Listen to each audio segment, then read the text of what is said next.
Teniški navdušenci in navdušenke, prav lepo pozdravljeni v projektu Teniško aktivni. Imamo danes, kot ponavadi, zanimivega gosta, vendar pa po dolgem času, mislim, da teniškega trenerja. Daleč stran od Slovenije namreč pozdravljam Primoža Starčiča. Primož, lep pozdrav. Lep pozdrav, že tebi in vsem, ki nas spremljajo. Ja, si v Mehiki skupaj z Andrejo Klepač, kjer vaju jutri čaka prvi dvoboj na zaključnem turnirju v igri dvojic, zaključnem turnirju sezone. Morda čisto za začetek, kako je v Mehiki, sta se prilagodila na nove okolje, predvidevam tudi drugačne temperature kot v Sloveniji? Ja, res je. Zaključni turnir se igra tukaj v Guadalajari, na mehiški planoti, je cirka 1600 metrov nadmorske višine, tako da se še prilagajamo na na te pogoje klimatske. Temperature so idealne, moram reči, imamo lepo vreme, čez dan je tam 25-27 stopinj, sončno, večeri so malo hladnejši, ampak res nimamo se kaj pritoževati. Za Andrejo to seveda ne bo prvi nastop na zaključnem turnirju. Kaj vama pomeni ta uspeh? Kako drugačna je bila morda pot? Z Darjo sta najstarejši igralki v Mehiki. Andreja je bila že na zaključnem turnirju 2017 in 2018. Obakrat v Singapurju z isto partnerko, z Marijo Martinez Sanchez, Španko. Ja, zdaj pa 2019 v bistvu se ni uvrstila, ker je menjavala tudi, je igrala z različnimi partnerkami. 2020 je bila čudna situacija, niti ni bilo Mastersa zaključnega turnirja. No, zdaj v 2021 se je pa uvrstila kljub temu, da so štele skozi celo sezono točke 2 let in tako dalje, ampak z Darjo sta začele igrati komaj meseca marca ali aprila v Ameriki, v Charlestonu, in sta nanizale res lepe rezultate, lepe uspehe in se zdaj na koncu uvrstile med 8 najboljših dvojic na svetu, kar je seveda tretjič v karieri se uvrstiti na zaključni turnir, res izjemen uspeh. Ja, kaj si opazil, zakaj sta tako dobri skupaj? Letos sta zmagali na 2 turnirjih, VTA pa bili še 2-krat v finalu. Darja in Andreja se poznata iz mladosti. Sta dobre prijateljice, gibamo se več ali manj po istih turnirjih že več kot 15 let. Nekako se do tega leta sta igrale skupaj, ampak sta igrale turnir 2, pa nista naredile nekega rezultata, pa sta šle vsaka svojo pot.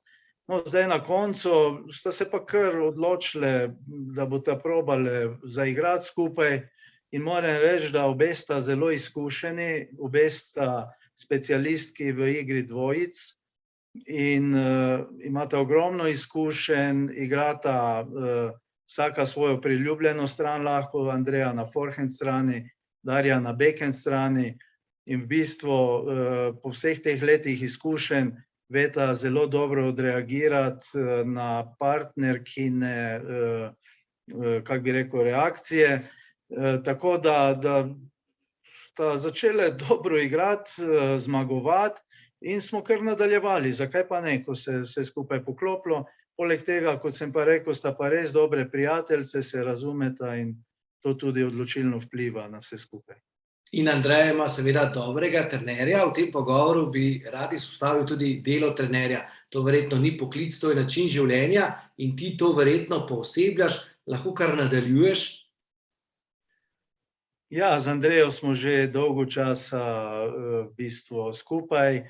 Od njene profesionalne kariere sem jaz njen teniški trener, predtem sem poskrbel za druge stvari, kot je zagotavljanje sredstev v tistem razvoju mladinskem do profesionalne kariere. Tako da nekako smo se ujeli z širšo ekipo takrat, ko je nastopala še v igri posameznic.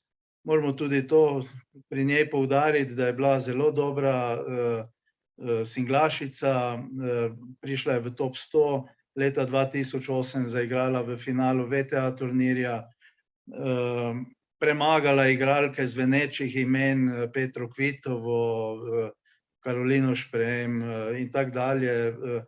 In takrat, bom rekel, smo se nekako komaj razvijali, iskali v bistvu pot v ta profesionalizem, ampak so te nastope v posameznicah preprečile poškodbe v tistem času, takoj po največjih uspehih je imela kar 4 ali 5 operacij in nekako se je ta pot ustavila. Tako da smo nadaljevali potem v igri dvojic, tu se je našla, Andreja je tudi po karakterju taki ekipni športnik, bi rekel, tako da se res dobro znajde, ko igra v dvojicah za partnerko, se prilagaja in tako dalje.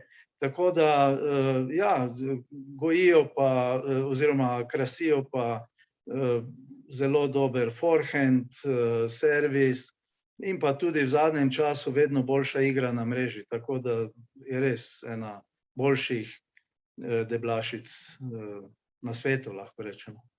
Omenjeni vsi, da si najprej pridobival tudi sredstva, popravi me, če se motim, ampak trend v tekmovalnem tenisu pri nas gre v to smer, da je vedno manj otrok morda v tenisu, ker je tekmovalni tenis eden dražjih športov, če ga seveda primerjamo z ekipnimi športniki, ki morda tako poberajo večino talentirane populacije. Kako ti gledaš na to, kako bi se soočil z reševanjem te težave? Imaš kakšen predlog? Ja, tudi se v našem timu, ki ga sestavljava predvsem jaz in moj sin Žiga, ukvarjamo z razvojem mladih športnikov, imamo mlade tekmovalce, tudi recimo z mednarodnimi rezultati in se soočamo res z težavo, kako zagotoviti sredstva za njihov razvoj.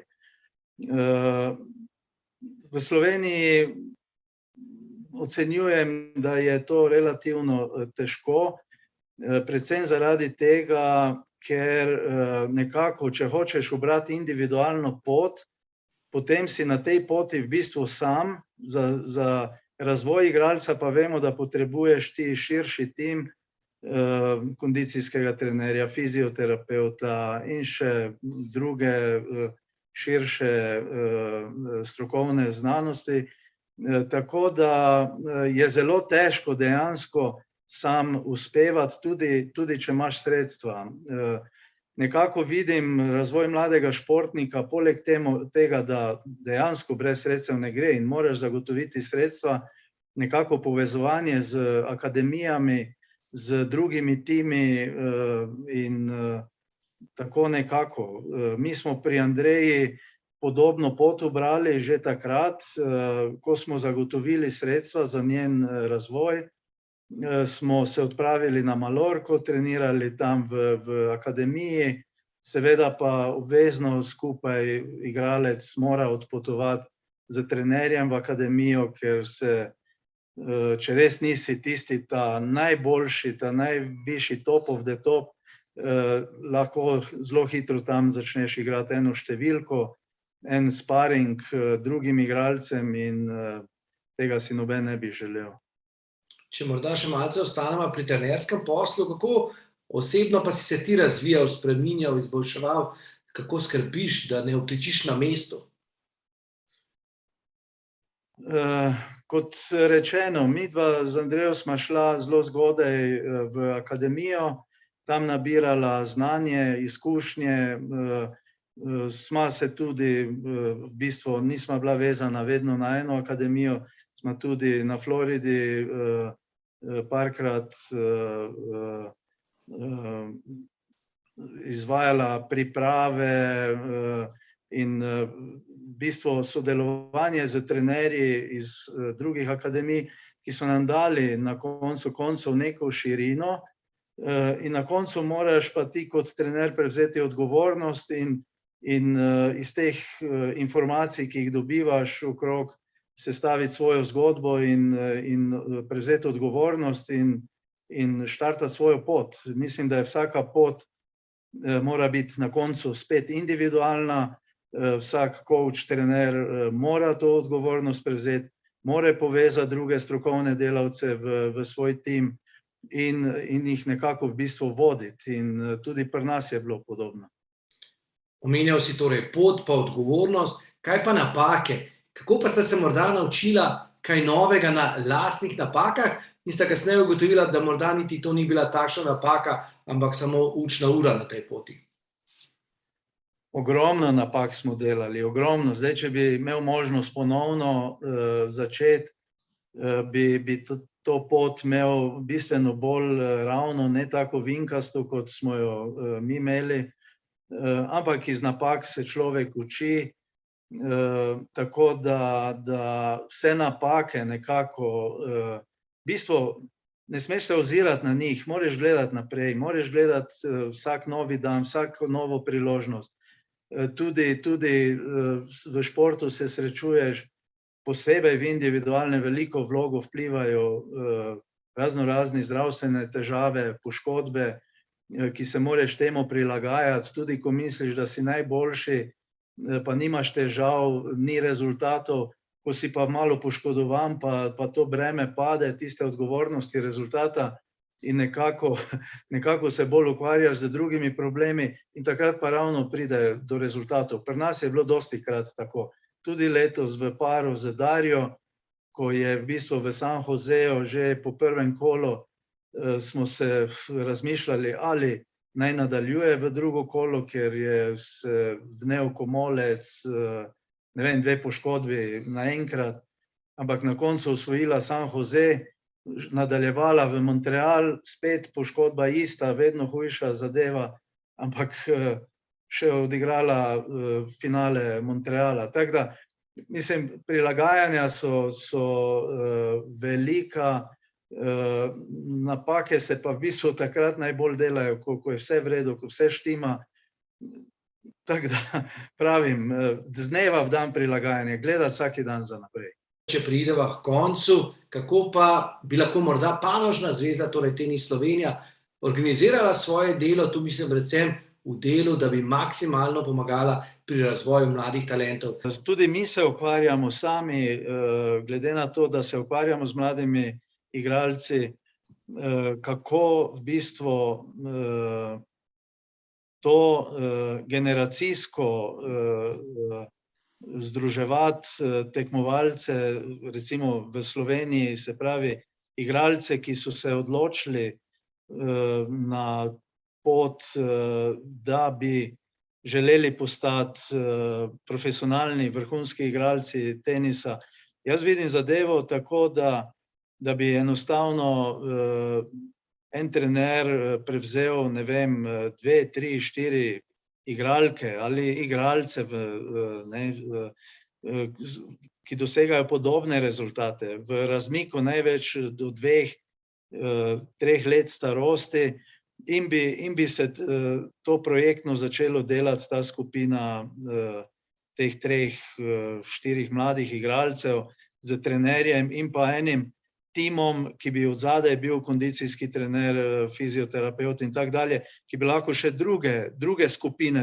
Se pravi, jaz bi formiral več takih skupin, različnih generacij z odgovornim trenerjem, ki bi potem imel na razpolago tudi sodelovanje kondicijskega trenerja, fizioterapevta, ne vem, psihologa, vse, kaj se potrebuje še v celi širini, in jih enostavno poslal na pot za dobo leta, 2, da vidimo, kako bi to sfunkcioniralo. Jaz vidim pri nas zadevo na tak način.